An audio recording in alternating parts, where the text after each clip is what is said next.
लाखों की भीड़, करोड़ों आंखें और सबकी नजर सिर्फ एक पे।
श्री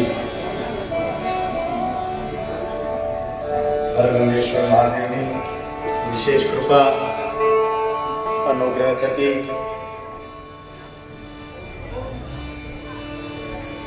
હાથીદરા મધ્યે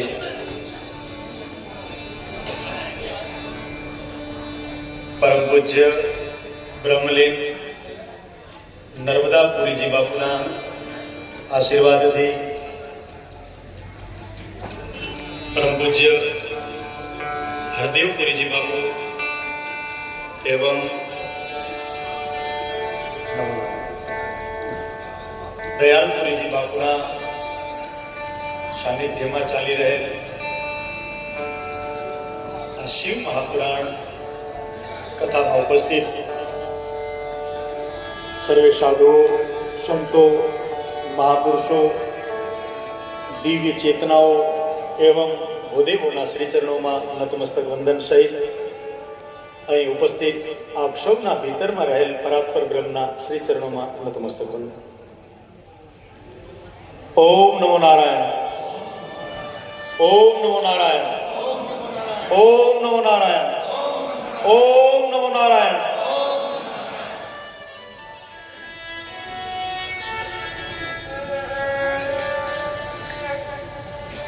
जब तक एक न जानिया बहु जाने क्या होए। जब तक एक न जानिया बहु जाने क्या होए। एक के सब कुछ होता है और सबसे एक न होए।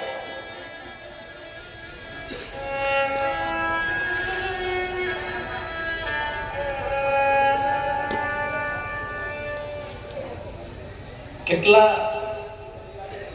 થોડા શબ્દોમાં જીવનના વાસ્તવિક લક્ષ્ય પ્રતિ મને અને તમને ગતિ આપવા માટે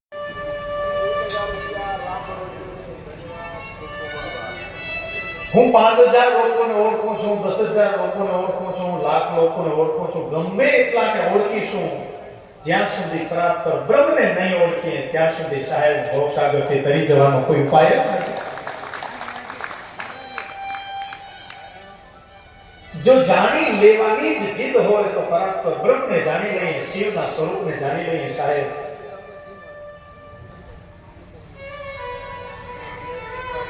જો દેવાદિદેવ મહાદેવને જાણી લીધા તો જગતને જાણી લીધું.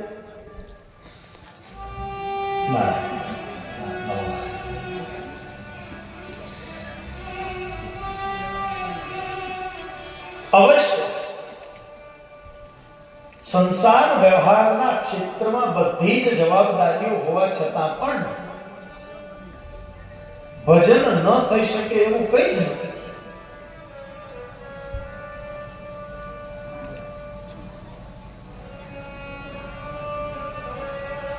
ભજન કરી લેવું અને પહેલા દિવસે પણ આપણે વાત કરીએ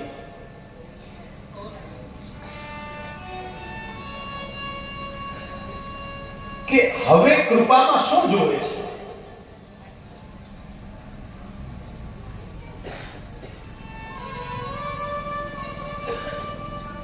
હવે એવી કઈ ઘટના ઘટે અથવા તો એવું શું મળે કે ત્યાર પછી આપણે ભજનના માર્ગે ગતિ કરીશું. અથવા તો બીજો એક પ્રશ્ન કે હવે જાણવાનું બાકી એ શું છે.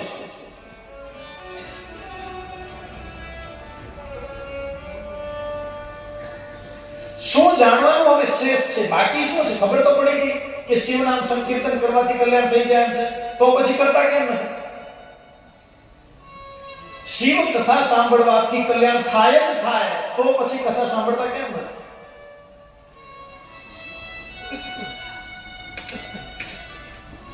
જાણવાનું કઈ શેષ નથી. લગભગ બધાને બધી ખબર જ છે.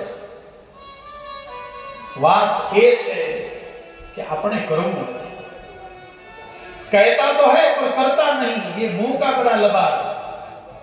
कहता है पर करता नहीं, मुंह का बड़ा लबाड़. क्या यही मुंह लेके जाएगा हरि के दरबार? બધી જ ખબર હોવા છતાં પણ જે ભજન કરતો નથી એ જગતને નહીં પણ પોતાની જાતને છેતરે છે. આ તો ભજનનો માર્ગ, અધ્યાત્મનો માર્ગ. અહીં છળ કે કપટ ચાલતું નથી સાહેબ. અહીં ચાલે છે માત્ર નિષ્ઠા, પ્રામાણિકતા. હૃદયથી જીવી લેવાની જો વાત છે તો શિવના માર્ગે ગતિ શકે છે.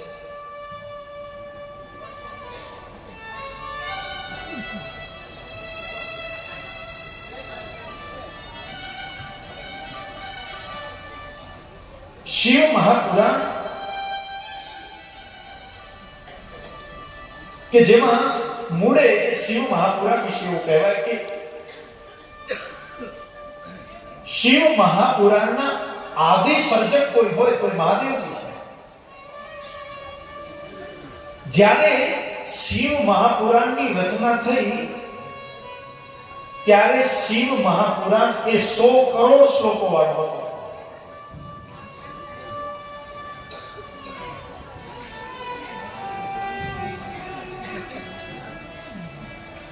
100 કરોડ શ્લોકોની દિવ્ય સંહિતા જેના આદિ સર્જક દેવાદિદેવ મહાદેવ તત્પશ્ચાત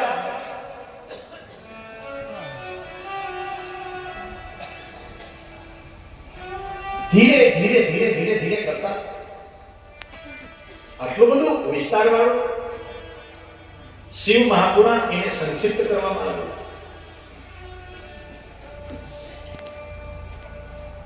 1,00,000 શ્લોકનું બનાવવામાં આવ્યું. શિવ મહાપુરાણ 1,00,000 શ્લોકનું. આ જગતના જીવોના કલ્યાણ માટે કે 100 કરોડ શ્લોકોનું પઠન પાઠન આ જીવ ક્યારે કરી શકે એના માટે 1,00,000 શ્લોકોનું કરવામાં આવ્યું શિવ મહાપુરાણ. પણ આ તો માણસની જાત.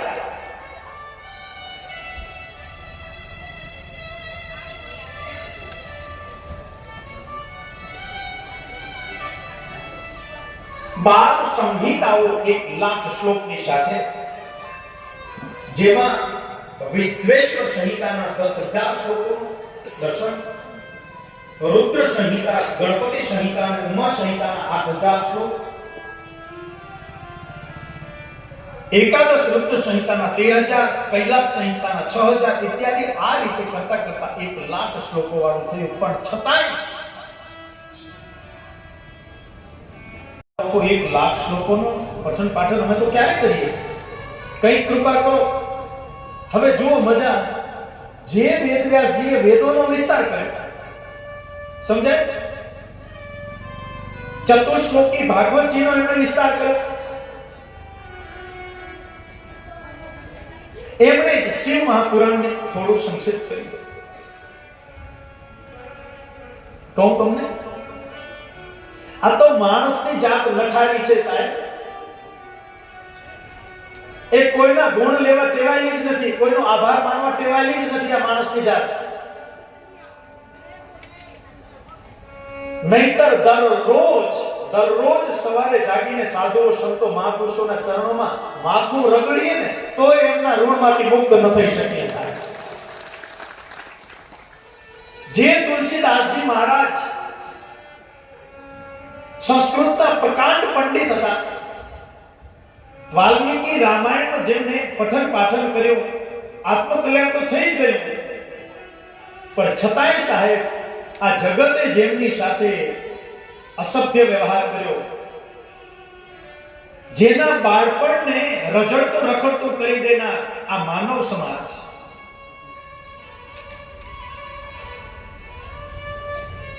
બહુ ધ્યાનથી સાંભળો, ગાંઠ વાળજો આ શબ્દોની. પહેલા દિવસે પણ કહ્યું હતું કે આ કથા એ કથા નથી, આ તો દર્પણ છે, અરીસો છે. આમાં આપણી ભૂમિકા, આપણે કોણ છીએ, કેવા છીએ, સ્પષ્ટ બતાવશે. કોઈ પણ ગ્રંથમાં એક વખત કોઈ માણસ ડોક્યું કરે તો એને ખબર પડે કે મારું પોત, મારું અસ્તિત્વ, મારું વ્યક્તિત્વ, મારી પ્રકૃતિ, મારો સ્વભાવ, હું કોને મળતો આવું છું. પૂજા ભલે રામની કરીએ છીએ, પણ સાહેબ ભીતરમાં તો બારોબાર રાવણને ભરી બેઠા છે. આ તો કોઈ કબૂલતું નથી. રામની પૂજા કરનારા, હોંશે હોંશે કૃષ્ણને પૂજનારા, શિવ મંદિરોમાં જઈને અભિષેક કરનારા આપણે સૌ, હું તમે, આપણે બધા જ ભીતરમાં તો ભારોભાર રાવણને, કંસને, તારકાસુરને, ભસ્માસુરને ભરી બેઠા છે.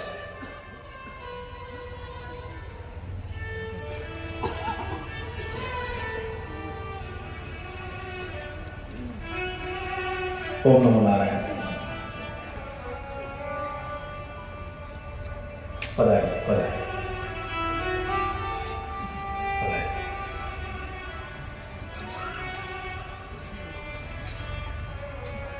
તુલસીદાસજી મહારાજ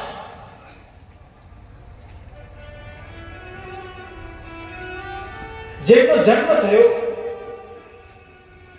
અને જન્મતાની સાથે એની માતાનું મૃત્યુ થયું, એટલે આ જગત એવું નક્કી કરી લીધું કે આ બાળક અપશુકનિયાળ છે.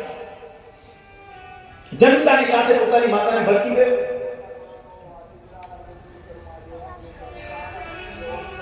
હવે એ તુલસીદાસજીની જવાબદારી ચુનિયા નામની દાસી ઉપર આવીને દાસી તુલસીદાસને પોતાની સાથે લઈ જાય અને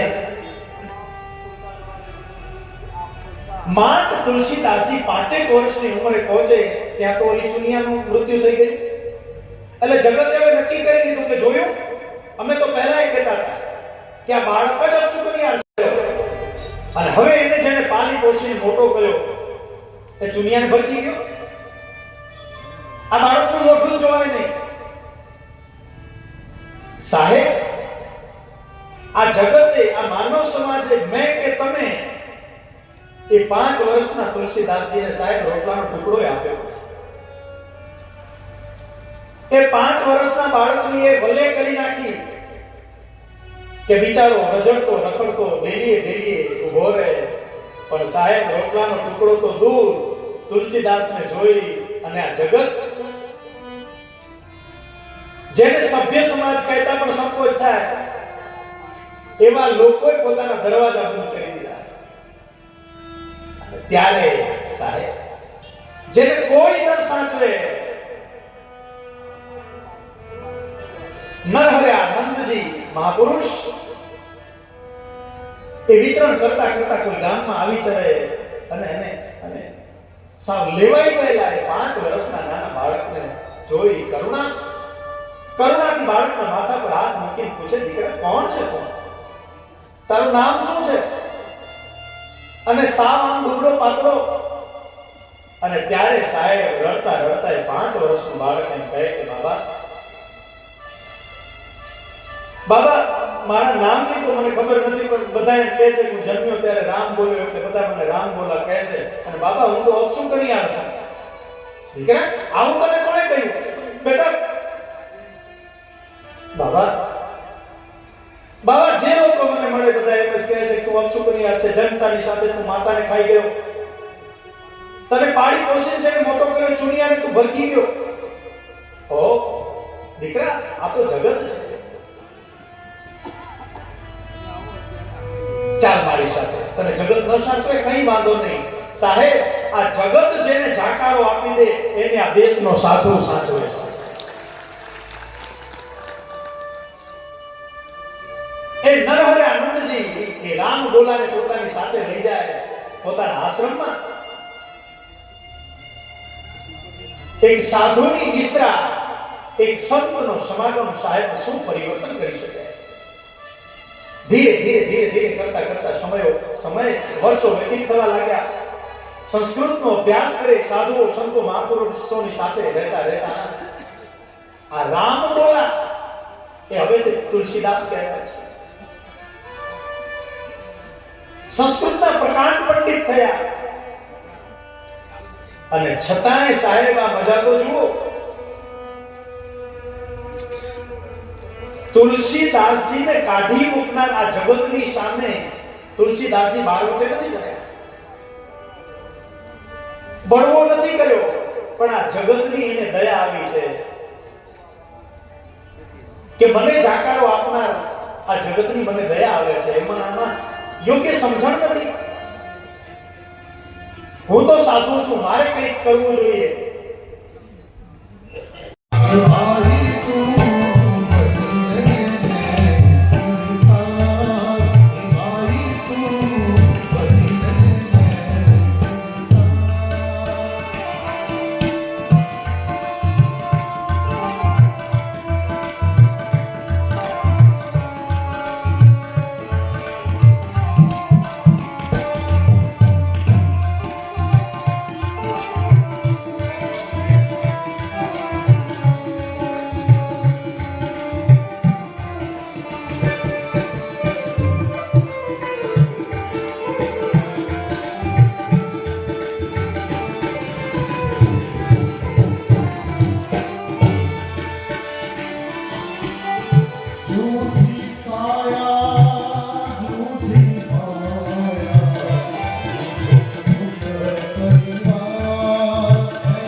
અને મૂર્તિનું દર્શન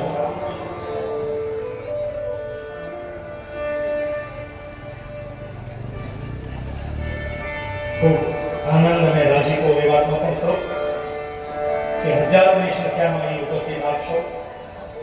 તમે કદાચ એકબીજાને ન જોઈ શકો તો આ વ્યાસપીઠની આ વ્યવસ્થા એવી હોય કે અહીંથી લગભગ આપશો દેખાતા હો. ખૂબ શ્રદ્ધાથી, ખૂબ ભાવથી અને ખૂબ શાંતિથી આ કથા સાંભળી રહ્યા છો. અને તમને કહું, કોઈ પણ વક્તા માટે સૌથી મોટું પ્રેરક બળ હોય તો એ છે કે કોઈ શાંતિથી તમને સાંભળે. એટલે સાહેબ ભીતરમાંથી, હૈયામાંથી કેટલીક એવી વાતો પણ વ્યાસજીની કૃપાએ નીકળતી હોય કે એ વાતોનો આનંદ હોય, એ વાતનો રાજીપો.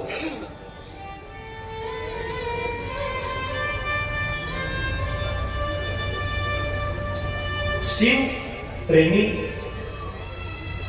શિવના ભક્તો અને શિવના સંકીર્તન જેમને પ્રિય લાગે છે એવા આપ સૌ પુનઃ કહું કે કથાનો ભરપૂર લાભ લેજો. કોને ખબર સાહેબ આખું આયુષ્ય ક્યારે પૂરું થઈ જશે.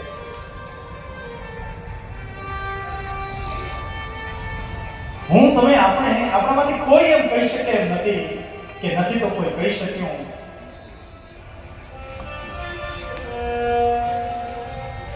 કે આપણું જીવન ક્યાં સુધી છે.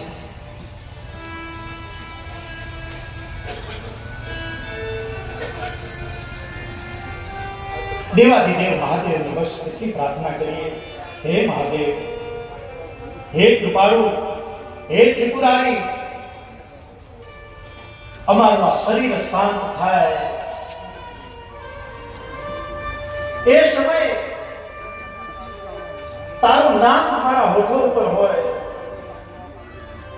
તારું સંકીર્તન કોઈ સંભળાવતું હોય અને હે મહાદેવ, હે દેવાધિદેવ, હે કૈલાસપતિ, તમારી કથા સાંભળી પછી જો શરીર છૂટી જતું હોય તો મારા સમાન બીજો બળભાગી કોણ છે. હે મહાદેવ, પ્રભુ માંગો એ માંગના મુझको દીજો સોય. હે હરિ, હે મહાદેવ, હે દેવાધિદેવ, એટલું માંગીએ, પ્રભુ માંગો એ માંગના મુझको દીજો સોય. સંત સમાગમ હરિ કથા મુझ ઘર નિસરી ન હોય. બીજું કઈ જો જે મળ્યું ને બહુ મળ્યું છે. નિરંતર તમારા તરફ ગતિ થાવ, સ્વભાવ અમારો રુજુ બને, પરસ્પરની આત્મીયતા, પ્રેમ, સમર્પણ આ બધા જ ગુણોને અમે આત્મસાત કરી શકીએ. કથા સાંભળી, ભજન કર્યું સાર્થક ત્યારે છે કે સાહેબ મારા અને તમારા જીવનમાં કંઈક પરિવર્તન આવે. અવશ્ય એક કથા સાંભળી લેવાથી, એક રાત ભજન કરી લેવાથી કદાચ પરિવર્તન નહીં આવે. ઇન્સ્ટન્ટ અને ઉતાવળે કંઈ જ થતું નથી, પણ પૂર્ણ શ્રદ્ધા સાથે ધીરે ધીરે ધીરે ધીરે ધીરે ધીરે કરતા માણસ ગતિ કરે તો અવશ્ય કલ્યાણ. ધીરે ધીરે રે મના ધીરે સબ કુછ હોય. આ તો ભજનનો માર્ગ, ધ્યાનનો માર્ગ.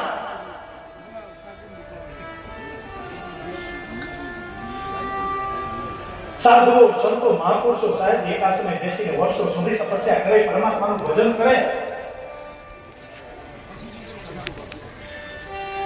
અને સાહેબ આપણને ઉતાવળે પરિણામ જોવે છે.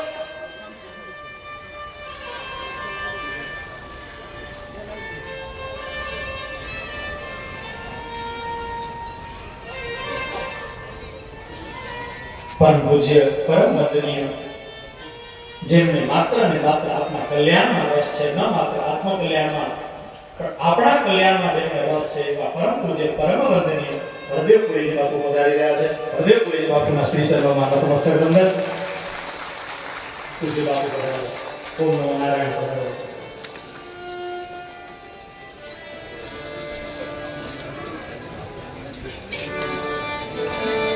આવેલ મન ખો સુધારો રે ગુરુજી મારા.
રક્તદાનની પણ વ્યવસ્થા છે. તો પ્રથમ રક્તદાતા શ્રી રતનદાન ગઢવીજીએ રક્તદાન કરેલ છે. તો તાળીના ગગડાટથી વધાવી આપણે. બીજા પણ જે શિવ ભક્તો, ગુરુ ભક્તો, હરિભક્તો અહીંયા બેઠા છે, એમાંથી જેમને પણ રક્તદાન કરવું હોય એમની માટે અહીંયા વ્યવસ્થા છે. તો તે રક્તદાન કરી શકે છે. બોલે શ્રી હરિરંગેશ્વર મહાદેવ કી સતગુરુ શ્રી હરદેવપુરી મહારાજ કી જય. અકાળે સૌ સંતન કી જય.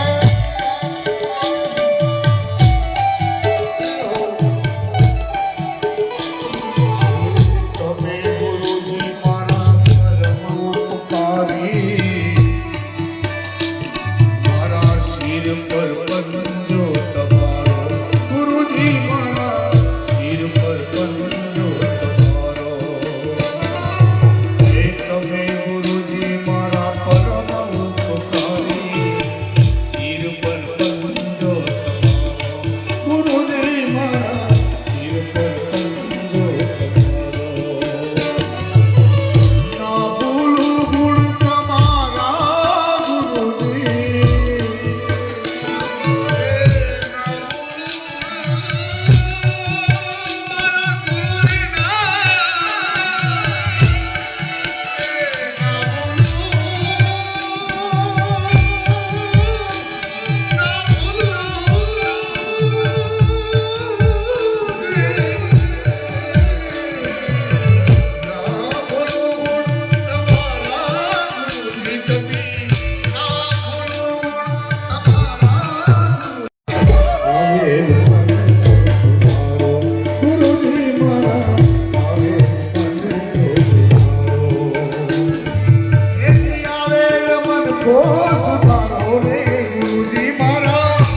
હરિઓમ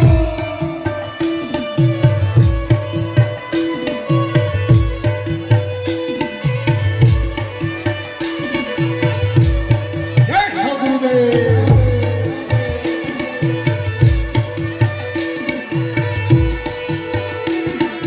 આ કનુભાઈ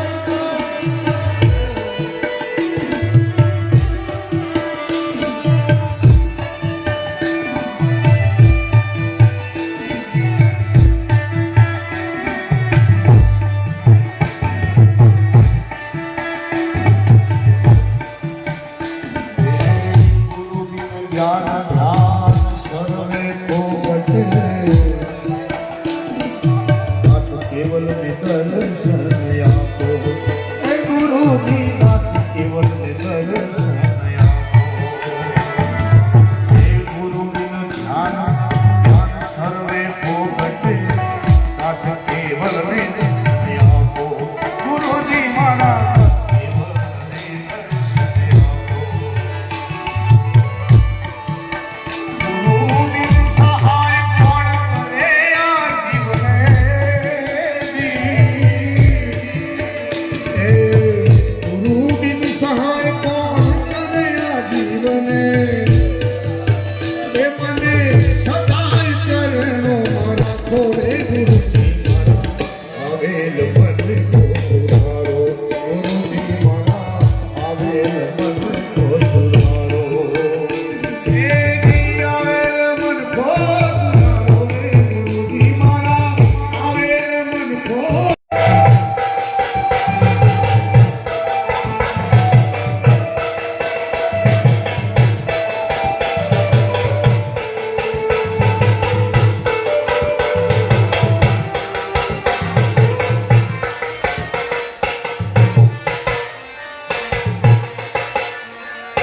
ધર્મની વ્યાખ્યા કારણ કે આપણે કદી શાસ્ત્રોમાં ઉતર્યા નથી નહીતર તો મહાપુરુષો કહે છે જીન ઢૂંઢાતી પાયા ગયે પાણી પેંચી જીન જેને પણ પરાત્પર બ્રહ્મને શોધવાનો પ્રયાસ કર્યો એને મેળવી લીધો છે નામદેવ તુકારામ એકનાથ ચૈતન્ય મહાપ્રભુ તુલસીદાસ મીરાબાઈ રૈદાસ આ બધાને પરાત્પર બ્રહ્મ મળે આપણે ન મળે પણ પરાત્પર બ્રહ્મ સુધી પહોંચવા માટે પરાત્પર બ્રહ્મને જાણવા માટે પરાત્પર બ્રહ્મને પામવા માટે ત્યાં સુધી પહોંચવું પડે સાહેબ અધ્યાત્મ રૂપી ભજન રૂપી મહાસાગરમાં ઉતરવું પડે ઉપર છપછપિયા કરવાથી કઈ નહીં સત્ય હાથમાં નથી આવતું મહાસાગરમાં ઉતરવું પડે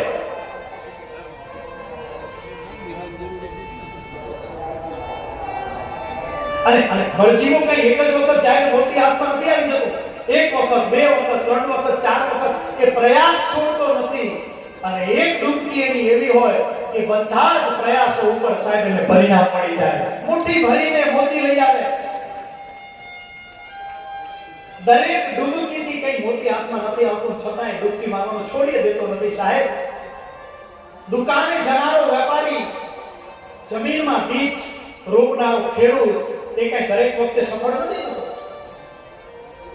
ક્યારેક અનાવૃષ્ટિ થાય ક્યારેક અતિવૃષ્ટિ થાય પાક નિષ્ફળ પણ જાય એનાથી કઈ ખેતી કરવાનું છોડી ન દે અને કોક દિવસ બોડી ન થાય છતાંય સાહેબ વેપારી દુકાને જવાનું બંધ ન કરે એ ભરોસો રાખે કે આજ નહીં તો કાલ મને એનું બમણું વળતર મળી જશે વ્યવહારના ક્ષેત્રમાં જે સત્ય છે એ જ સત્ય ધર્મના માર્ગે પણ છે પણ ધર્મના માર્ગે જ્યારે એ સત્યને પ્રસ્થાપિત કરવાની વાત આવે ત્યારે આપણે પહેલા કરીએ છીએ કે આટલો સમયથી તો માળા ફેરવીએ છીએ, ભજન કરીએ, હજી તો કઈ અનુભૂતિ થઈ નહીં. આ મહાપુરુષોની જિંદગી નીકળી ગઈ સાહેબ. એ ભજનના માર્ગે, અધ્યાત્મના માર્ગે. પણ ભજન અને અધ્યાત્મના માર્ગની પહેલી કોઈ શરત હોય તો શરતનું નામ છે ધીરજ. બીજી શરતનું નામ હોય તો શ્રદ્ધાનું નામ. એ શરત છે કે ત્યાં શ્રદ્ધા હોય, ભરોસો હોય. ધીરે ધીરે રે બના, ધીરે સબ કુછ હોય. માળી સીંચે 100 ઘડા, તબ ઋતુ આવે ખરો હોય.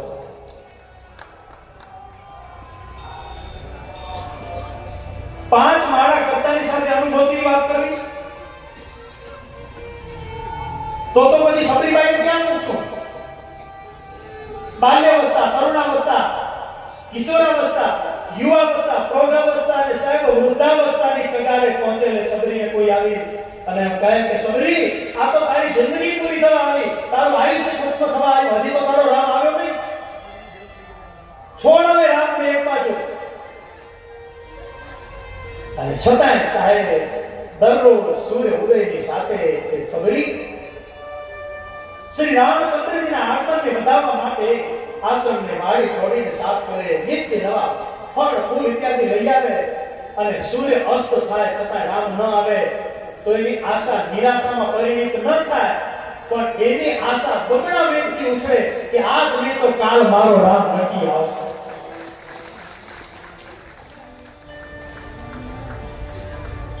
પાંચ માળા કરીને પરિણામ જોવે છે. ધીરે ધીરે રે મના, ધીરે સરુતુ હોય. માળી સીંચે 100 ઘડા, તો ઋતુ આવે. એમ કે હિતાવડે કઈ થઈ જતું નથી. રાતોરાત કરોડપતિ થઈ જવાની સ્કીમ જો સંસારના ક્ષેત્રમાં પણ ચાલતી નથી તો આ તો અધ્યાત્મનું ક્ષેત્ર છે. કોઈ ચપટી ખાટ ખવડાવશે ને આત્મ સાક્ષાત્કાર થઈ જશે, કોઈ માતા ઉપર હાથ મૂકી દેશે ને આત્મ સાક્ષાત્કાર થઈ જશે, એવું અધ્યાત્મના ક્ષેત્રમાં સાહેબ હજુ સુધી ન થાય. આના માટે તો સાધના કરવી પડે, ભજન કરવું પડે.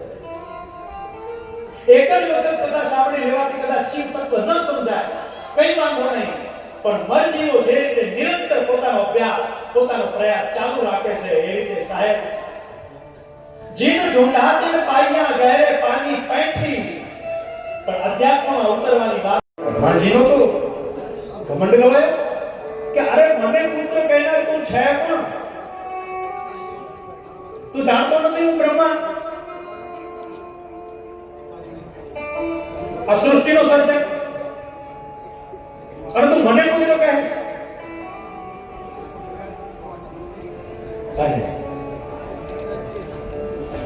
મોટું કોણ બંનેમાંથી એ વિષયને લઈ અને બંને વચ્ચે ઘર્ષણ થયું.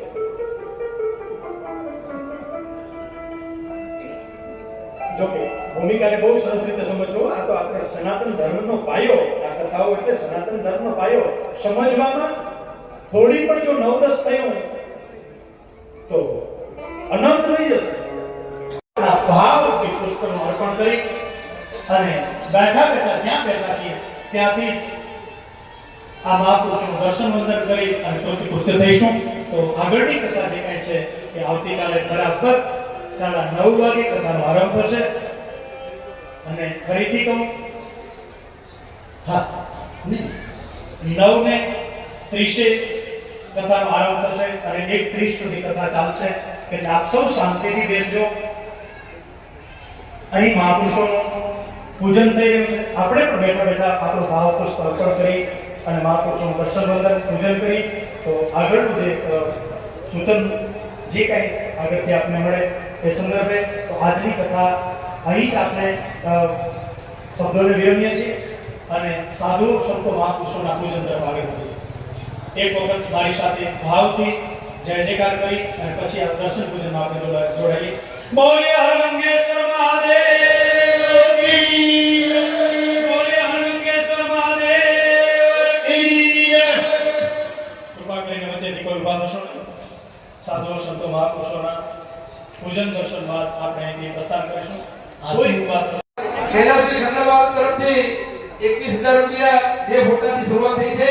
સાથે અમારા ડાયાભાઈ ઢોસ નાયાબી પટેલ લક્ષ્મીપુરા એમને પણ વિનંતી છે, બાપુના ખાસ સેવક છે, તેઓ વધારે આ હાથીના ગોટના સરપંચ આદરણીય અમરસિંહ ડાભી તેમને પણ એ અત્યારે અમારા સંતો મહાત્માના ભોજનની વ્યવસ્થા છે. બિકાનેરથી વધારે લક્ષ્મણદાનની દેથા તેઓ પણ મંચ પર વધારે. અહીંયા જે ધીરજભાઈ ધારાણી તેઓ દાતા પણ છે, સાથે એવાનું દાનભાટ કાર્યાલય છે એના કર્મીદાર છે, એમને પણ વિનંતી. સુરતથી પધારેલા અમારા ગોલણભાઈ વાળા સાહેબ સુરતથી, ગોલણભાઈ પધારો. લાભુબા ગોલણભાઈ મોકલ. જયંતિભાઈ રાવલ સાહેબ આ સંસ્થાની શરૂઆત થઈ ત્યારથી સમગ્ર હિસાબ એમના તરફથી દર વખતે ખૂબ સન્માનિત રીતે સેવા આપી રહ્યા છે. એવા જયંતિ કાકાને વિનંતી. પ્રભુ કાકા ઠક્કર એમને વિનંતી 2010 થી આદરણીય સુરેશભાઈ અને પ્રભુભાઈ અમારી ખૂબ સેવાઓ છે, તેમને પણ વિનંતી ઉપર આવે. મહેન્દ્રભાઈ ઠક્કર, નવીનભાઈ ઠક્કર અને જસુભાઈ ઠક્કર. જસુભાઈ સાહેબ ને, જસુભાઈ સાહેબ બધા. કલ્પેશભાઈ કોટક આ સર્વેનો અહીંયા મંચ પર વધારે. મારણથી અમારે રામદાસભાઈ વૈષ્ણવ તેઓ પણ વધારે. મારણથી ફલજીભાઈ ચૌધરી સાહેબ મામલતદાર શ્રી તેઓ પણ ઉપર આવે. રસિકભાઈ ઠક્કર સાહેબ, માસુભાઈ ઠક્કર બધા શ્રેષ્ઠ. આવો સાહેબ આવો બધા. માસુ કાકાને વિનંતી તેઓ પણ આવે.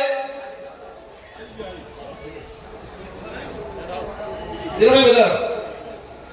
પીટી ઠક્કર સાહેબ. આપણે સદાવત તો ચાલે જ છે, પણ આપણે અહીંયા હર હંમેશા માટે આવનાર યાત્રાળુને ભોજનની વ્યવસ્થા હોય જ છે, હર હંમેશા માટે હોય છે. રાજેશ કુમાર હારીથી વધારે છે, તેઓ પણ આ સંસ્થામાં અનેક વાર દાન આપી ચૂક્યા છે, એમને પણ વિનંતી સન્માન સ્વીકારવા માટે આગળ આવે. પણ આવનારા ભવિષ્યમાં અહીંયા ટૂંક સમયમાં જ એક અત્યાધુનિક અન્નપૂર્ણ ભોજનાલય માટેના દાતાઓના નામ ઘણા બધા આવ્યા છે. સમજી શકીએ 24,000 શ્લોકો આપણે 100 કરોડના સમજી શકીએ, કરોડનો સમજી શકીએ, લાખને કદાચ આપણને ભજના કરવાનો, એને સમજવાનો, પ્રાર્થના કરવાનો સમય ન હોય. વાહ દોસ્ત વાહ. આ બાળકને કોને તાળીઓના ઢગલાથી લાવ બધું કરીને બોલભાઈ. તારી હિંમતને દાદ છે ભાઈ, તારી કેપેસિટી કરતા તારી હિંમતને દાદ છે દોસ્ત. હવે આ બધા જોવે વરહાય કે હું વરહાવું, તમારી હિંમત હોય તો આવી જાય. હા વરહાય એટલો એ શ્લોકોને કદાચ સમજી શકાય કે નહીં, એને વાંચી શકાય કે નહીં, એની પ્રાર્થના થઈ શકે કે નહીં, આપણી પાસે એટલો સમય ન હોય. લાખ શ્લોકોને કદાચ વાંચવાનો આપણી પાસે સમય ન હોય. અને સાહેબ એમાંથી 24,000 શ્લોકોની રચના કરીને ગ્રંથ આપણી આપે મૂક્યો. કદાચ 24,000 શ્લોકો વાંચવાની આપણી પાસે સમય ન હોય તો મહાપુરુષો સંતો એ તો એમ કે છે, વિદ્વાનો એમ કે છે કે તમારી પાસે 100 કરોડ શ્લોકો નહીં, લાખ શ્લોકો નહીં, 24,000 શ્લોકો નહીં, પણ સાહેબ ફક્ત ને ફક્ત એક પંચાશ્રી મંત્ર ઓમ નમઃ શિવાયના જાપ કરવામાં આવે ને તોય સાહેબ દાડો આખો ઘોડો નાગશ્રી રીજી જાય. ઈ દાડો છે, ઈ શિવ છે. એટલે મારી હારે નારાયણનો નાદ કરજો.